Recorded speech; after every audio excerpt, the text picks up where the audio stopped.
여의도 인싸 하태경의 정치 인사이드. 네, 여의도의 정치 인싸 하태경의 정치 인사이드. 예, 국민의힘 하태경 의원 매달 월간으로 모셔서 여의도 정치의 뜨거운 현안들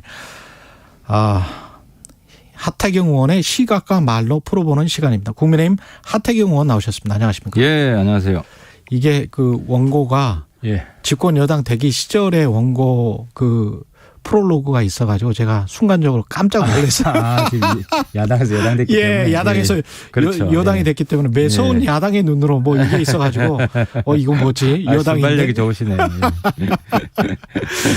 광주 잘 다녀오셨죠?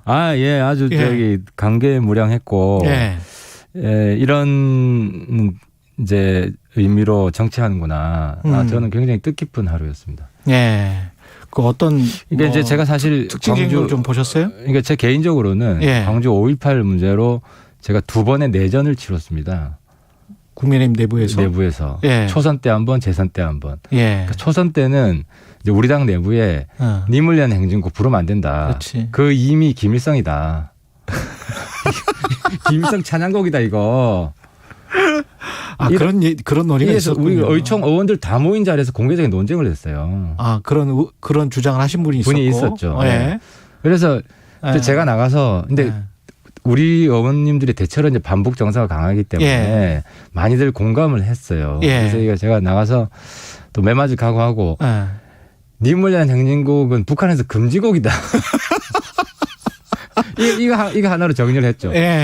금지곡이다. 그래서 금지곡인데 어떻게 이미 김일성이냐. 근데 이러던 차에 그때 정말 고마운 분이 김무성 대표가 나오셔가지고 이건 나도 옛날에 민주화 운동할 때 민주투쟁할 때 같이 불렀다. 김무성 이건 불렀었지. 민주투쟁의 노래지 종북 노래가 아니다. 이래서 이제 정리가 한번 됐었어요.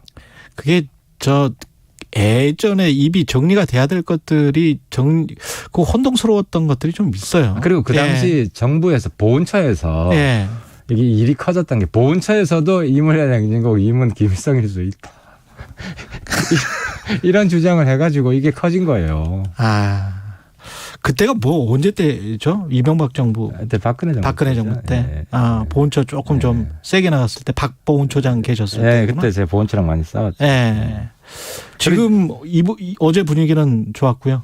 좋죠. 그래서 이제 최근에 2번째 전쟁은 계속되고 있는데 광주에 북한군 수백 명이 내려갔다. 총 들고.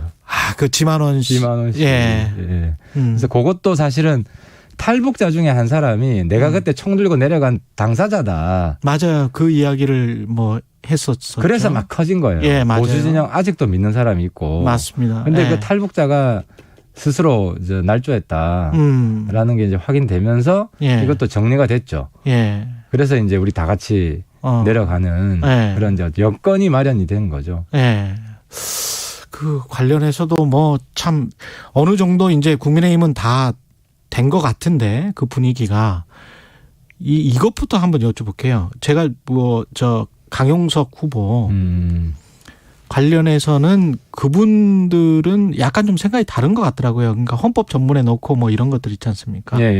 어제 이제 김기현 그 당대표 권한대행까지 하셨던 분인데 그분도 그런 헌법 전문 그다음에 개헌 이야기, 개헌하면서 내각제 이야기, 그다음에 5.18 헌법 전문에 넣는 이야기 굉장히 긍정적이던데 강영숙 후보 같은 경우는 자신의 방송에서 보니까 그게 민주화 운동까지는 인정되지만 헌법 전문에 넣는 거는 전혀 다른 일이고 이게 그렇게 하자는 거는 역사 인식이 바닥이다 이렇게 이제 이야기를 하더라고요. 그분은 우리 당이 아니고요. 그거 아니죠. 그분은 우리 당도 아니고. 근데 단일화 이야기가 또 있으니까 당 내부에서. 근데 사실 지금 어제도 이제 강용석 얘기가 좀 됐는데 이제 대통령이 통화한 적이 없다 그러고. 통화한 적이 없다. 그리고 통화한 적 없을 뿐만 아니라 출마했는지도 몰랐다.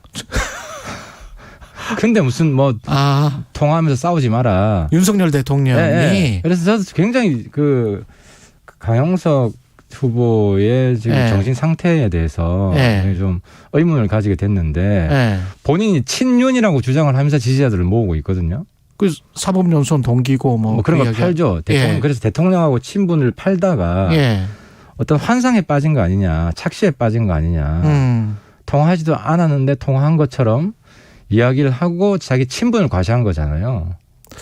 그렇죠. 근데 이제 또 안철수 후보는 뭐 김은혜, 강영석 후보 단일화해야 된다라고 하고 이준석 대표는 상의 좀 하고 이야기를 하셔라. 그렇게 이제 반박을 하고 그런 게 있습니다. 그러니까 이제 선거공학적으로 지금 자꾸 보는 건데 안철수 위원장이 어제부로 끝난 거예요. 어제부로 이제 끝났다. 어제부로 통하지도 않은 그 사실을 날조해가면서 자기 사실 대통령하고 싸우자고 나온 거거든. 결국 대통령하고 진실 공방에 지금 빠졌잖아요. 그렇게 돼버렸죠. 그렇죠. 대통령 괴롭히기가 네. 된 거고 이런 상태에서 왜냐하면 강용석 지지하는 몇 프로도 사실은 윤석열 대통령 지지자예요. 네. 근데 그 지지자들이 대통령 괴롭히는 후보를 지지해 주겠습니까? 그러니까 이 끝난 거예요. 그리고 강용석과 이런 사람하고 단일화 논의하는 것 자체가 예. 우리 지지자들은 모독이 될 수밖에 없는 거고 그래서 어제부로 이제 대통령 입으로 얘기를 했기 때문에 예.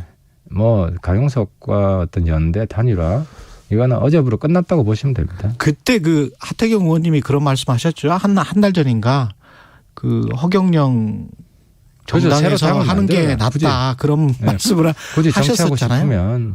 그럼 뭘 그러면 얻으려고 하는 걸까요? 강영수 후보는 지금 공방에서? 그럼 정치에 대한 미련이 계속 남아 있는 거죠. 제가 볼 때는 본인이 그때 그 일종의 제명됐잖아요. 예. 이제 초선 때 예. 제명됐고 그 이후로 계속 정치에 대한 미련이 남아 있고 유튜브도 보면 온갖 연예인들 다 괴롭히고. 그러니까 사실은 굉장히 엽기적인 정치를 하는 사람이거든요. 근데 이러면서 또 정치를 하고 싶어요. 이거 일종의 네. 중독증이죠. 중독이다. 정치 중독증 빠진 환자인데 네. 그래서 저는 그냥 미디어에 집중하든지 아니면은 독자 정당을 만들어서 그런 정말 엽기 정당을 실험 정당을 하시든지 네. 선택을 해야지 왔다 갔다 하다 보면 본인만 피폐해진다. 예. 그 개헌 이야기는 당에서 좀 있습니까? 내각제랄지 뭐 이런 것들? 그 김기현 원내대표. 내각제는 없죠. 내각제 이야기. 내각제는 뭔 이야기고. 김기현 의원님이 어제 그 이야기를 하셔서 그래요? 그러니까 당론으로 된 적은 없고. 네.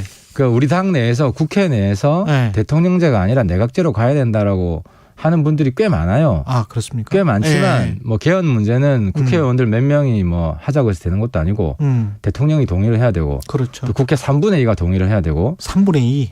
양당 당론이 맞아야 되는 거거든요. 그러네. 그래서 뭐 권력 구조에 대한 합의는 불가능하고요. 유일하게 합의할 수 있는 건 헌법 전문에 예. 5.18 정신을 넣자. 예. 요거죠. 예. 그리고 지금 정치 현안으로 들어가면은 한동훈 법무부 장관 임명, 거기에 이제 민주당 반발, 한덕수 총리 후보자 인준 또는 부결 이게 남아 있어요. 어떻게 보십니까? 그래서 전 제일 지금 바람직하지 않은 시나리오가 예. 뭐 상호 교환 카드. 상호 교환 카드. 우리가 정호영 낙마를 시키면 한덕수를 인준해 주겠다. 그 말은 민주당에서 한덕수를 떨어뜨리면 우리는 정호영 밀고 간다. 이렇게 되는 거잖아요. 그 교환 카드는. 예. 만약에 그런 시나리오가 있다면은 예. 민주당은 무조건 한덕수 떨어뜨립니다. 왜냐하면 정호영 강행을 유도해서 예. 왜냐하면 정호영 후보자는 여론이 그렇게 좋지 않거든요. 안 좋죠. 예. 그러면 정호영 강행을 유도하는 게 민주당 입장에서는 좋은 거 아니에요. 그렇게 또 볼 수 있고. 그럼 한덕수 무조건 떨어뜨리죠. 예. 그래서 그건 별개의 문제로 접근하고 있고 우리 당도 그렇고 윤석열 정부도 그렇고. 그럼 민주당이 한번 시험을 해보려고 의원총회를 했지만 의원총회를 결과 뭐 자유롭게 맡기겠습니다라고 해서 지방선거의 분위기 뭐 너무 내가 잡으면 안 된다, 발목 잡으면 안 된다 이런 목소리도 있으니까 일단은 인준을 해주고 가결해줬다라고 그 결과가 나왔다고 봐요. 그러면 윤석열 대통령은 정호영 장관을 임명을 강행을 할까요? 어떻게 할까요? 이제 정호영 후보자는 우리 당 내에서도 의견이 갈려 있어요. 예. 고민의 지점은 저 같은 사람은 예. 어떻게 내 자식을 내 친구들이 면접을 보는 이런 상황이 정의로운 것이냐. 그때도 말씀하셨죠. 이런 문제 제기고 그래서 이건 이해 충돌 깊이 안 한 게 문제다. 이런 문제 제기고 다른 분들은 이해충돌 상황인 것 같은데 그 안에서 어떤 비리나 부정한 것이 발견되지 않았다. 청문회에서 한 방이 없었다. 이런 거거든요. 예. 이런 게 지금 서로 의견이 충돌하고 있는데 저는 윤석열 정부가 추구하는 공정의 잣대라는 것이 문재인 정부보다 훨씬 높기 때문에 이 이해충돌 상황을 용인해서는 안 된다라는 입장을 가지고 있고 그래서 저는 뭐 윤석열 정부가 현명한 판단을 해줄 거라고 믿고 있습니다. 예. 그런 고심의 시간이 깊은 것 같아요. 예. 어제 박주민 의원은 한동훈 장관이 한덕수 후보자보다 더 중요한 카드였었던 것 같다. 뭐 한덕수는 어떻게 되든지 상관을 안 하는 것 같다. 윤석열 대통령은. 김민석 의원은 공동총괄본부장인데 선거. 부결을 하든 인준을 하든 간에 민주당이 어떤 선택을 하더라도 윤석열 정부에 대한 배려다. 뭐 부결을 했으면 실패하지 않길 바라는 마음에서 부결을 한 거고 인준을 한 거면 출발은 시켜야 한다는 마음에서 부적격이지만 인준을 한 거다. 뭐 이렇게 이제 주장을 했습니다. 그러니까 이제 오락가락 하는 거잖아요. 오락가락 하는 거다? 아직 그 발언 내용 자체가 통과시켜줄지 부결시킬지 아직 결심을 못했다 하는 거고. 근데 한덕수 후보 그 분 자체로만 보면 문제가 나온 게 없잖아요. 그러니까 정치를 너무 잔머리만 굴리는 거예요. 정략적으로 계산적인 정치를 하는 거예요. 민주당이. 그냥, 그렇죠. 그냥 크게 문제 없으면 통과시켜주고 문제 있으면 끝까지 막고 하면 될 텐데 지금 이제 한동훈하고 자기들이 같은 패키지로 생각을 한 거거든요. 본인들을 상상 속에서.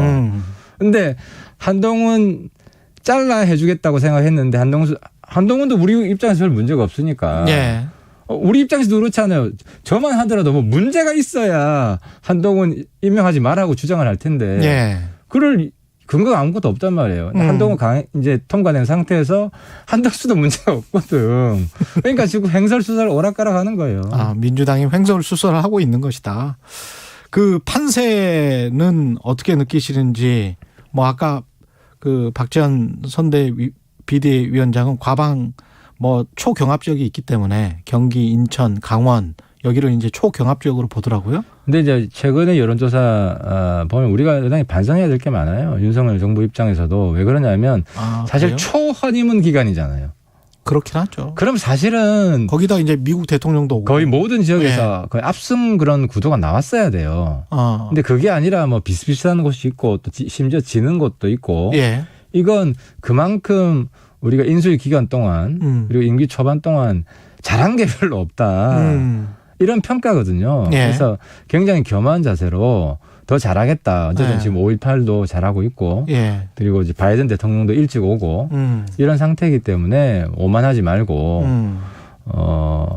그리고 이제 국민들 목소리에 귀를 기울이고 이런 노력들을 계속하면 저는 굉장히 좋은 성적이 나올 거라고 생각을 합니다.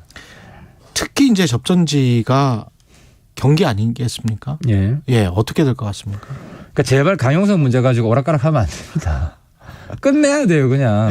끝내야 되고, 뭐 대통령 괴롭히는 사람하고 어떻게 손을 잡아요? 말도 안 되죠. 그러니까 거기에 대해서 자꾸 왔다 갔다 눈치 보고 이렇게 하면은 중도표 다 빠지고요. 그럼 지금 현재 상황은 뭐 단일화 과정에서 뭐 그런 여론조사들이 나왔잖아요.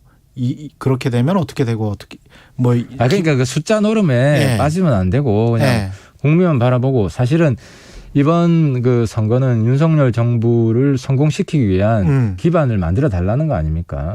그렇죠. 그럼 그 기준대로 가야 되고 근데 지금 이제 그게 하나 있고 또 한 가지는 이제 이재명 후보 건이 있잖아요. 이재명 후보는 정말 황당해요. 최근에 보면 뭐 눈에 헛것이 보이는 것 같아요. 갑자기 후보가? 뭐 가스, 수도, 전기, 가스, 수도, 민영화, 전기, 수도, 공항, 민영화 반대한다. 김덕기 비서실장의 그 국회 발언. 그러니까 40% 정도는 팔 수 있다 이렇게. 그러니까 대통령의 공식 무슨 이야기로 나온 것도 아니고 민영화 하겠다고 발표된 것도 아닌데 뭐 약간 음모론이 섞여가지고 항상 세상을 보는 눈이 그래요. 그래서 아무튼 이런 뭐 헛것을 보는 정치 심판을 해야 된다. 왜 그러냐면은 이 지금 고도의 작전인데 대장동이라든지 자기가 수사받고 있는 이런 이슈 있잖아요. 어제도 경찰에서 압수수색 했잖아요. 성남 FC 후원금 가지고 이제 시선을 돌리려는 전략이에요. 어젠다를 바꾸려는 전략이다. 계속 쇼킹하고 충격적인 것으로 이슈를 만들어 가지고 이런 잔머리를 계속 굴리거든요. 그러니까 윤석열 정부가 민영화를 하려고 한다라는 일종의 이제 프로파간다를 하고 있는 것이다. 그렇죠. 가상의적 헛것을 만들어 가지고 이게 진짜라고 계속 선동하고 아직까지도 대장동 몸통은 윤석열이라고 주장하고 있잖아요. 이런 초현실적인 정치를 계속하는 게 통할 거라고 생각한다는 것 자체가 이 시대에 안 맞는 거예요. 그 성남 FC 의혹이랄지 경찰 압수수색 뭐 이렇게 성남시청 그다음에 두산 뭐 계속 했지 않습니까? 그 이재명 위원장은 이게 사골이냐 너무 우려먹는 것 아니냐 다 3년 동안 털었는데 그거는 무혐의 나온 거 아니냐. 문 대통령 비난하는 거잖아요. 우리가 우려먹은 적이 없잖아요. 윤석열 정부는 사실 지금 아니 수사도 그러니까 그때 수사를 이미 다 했는데 왜 또 하냐. 그때 뭐 무혐의 났는데 뭐 이런 주장이잖아요. 사골 물에 담지도 않았죠. 수사하지도 않다가. 그때는 물에 담지도 않았다. 사골 끓이지도 않았다. 인제서야 수사하기 시작하는 거 아니에요. 대선 직전부터. 그래요? 그렇죠. 그래서 그 검사 이름 생각 안 난다. 검사가 사퇴도 하고 막 그런 일이 있었잖아요. 그게 성남 FC 사건 아니에요. 그때 제대로 이문정 검사인가 그 사람이 뭐 수사를 못한 것이다. 수사 못하게 했고 그 지금 사퇴한 검찰총장도 동조했고 그래서 이런 검찰 못 있겠다 해서 그 정의로운 검사가 사퇴하고 이런 사건이 있었잖아요. 그러니까 사골 물에 넣으려다가 물에 넣지도 못하고 한 사건 아닙니까 그게. 근데 이게 지금 이제 한동훈 법무부 장관이 그 주요 이제 간부 인사를 하면서 특수동 검사를 전면에 배치를 했단 말이죠. 그리고 이제 오늘 뭐 사설 내용도 동아일보 같은 경우도 그렇고 이런 식의 어떤 게 수사가 특히 이제 지난 정권에 대해서 이제 막 됐을 경우에 수사의 공정성에 의문을 제기할 수밖에 없는 그런 인사가 된 거 아니냐. 그런 어떤 우려가 지금 나오고 있고 이게 너무 이렇게 압박을 해서 수사를 하고 뭐 과한 것 같으면 오히려 여론에 역풍을 맞을 수도 있는 거 아닙니까? 그러니까 문재인 정부가 너무 수사를 안 했기 때문에 지연된 정의는 정의가 아니다 이런 말도 있듯이 수사를 덮으면 난리가 날 거고요. 또 중요한 거는 윤석열 사단, 윤석열 측근이라 그러는데 그 사람들 공통점이 뭔지 아세요?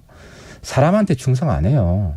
사람한테 충성 안 한다. 윤석열 정신이 그거 아닙니까? 사람한테 충성 안 하고 제도를 보고 가고 헌법을 보고 가고 법률을 보고 간다는 건데 그래서 이 지금 배치된 검사들 특징이 그냥 죄만 파는 거예요. 나쁜 놈만 잡는 거예요. 그 말은 윤석열 정부, 윤석열 대통령실 이런 데서도 나중에 비리가 나올 수 있고. 뭐가 나오면. 그렇죠. 그것도 가차없이 쳐넣겠죠.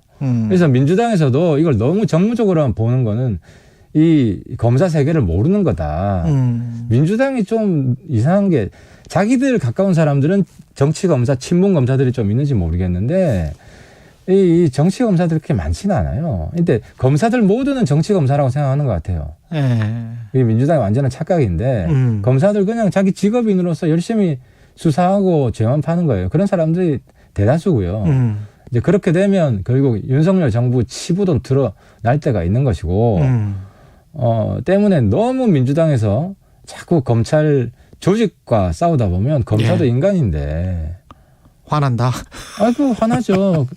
그래서 판사들도 괘씸죄가 있잖아요. 괘씸죄는 본질이 뭐냐면 법에 대한 무시예요. 그럼 형량을 더 주는 거예요. 법 자체를 짓밟고 무시하면 형량을 더 줄 수밖에 없는 거죠. 하태경의 정치인사이드 국민의힘 하태경 의원이었습니다. 고맙습니다. 감사합니다.